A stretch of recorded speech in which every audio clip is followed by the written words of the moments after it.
Hello everyone, welcome back to our channel Login Aid. I hope you guys are doing well. In this video, I will be showing you guys how to create a poll on WhatsApp. Now without any further ado, let's jump straight into the process. Open your WhatsApp app. Make sure you have updated your WhatsApp to its latest version. Now open any of the conversation in which you want to create a poll. Here I'm gonna open this one conversation.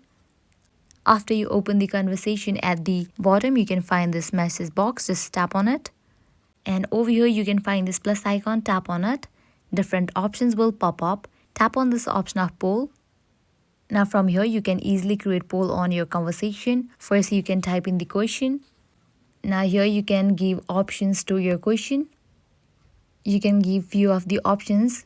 In this way, if you want to allow multiple answers to your poll, you can just toggle on for this option of allow multiple answers. If you don't want, you can toggle off. And then you can tap on send given at the top right corner after you are done.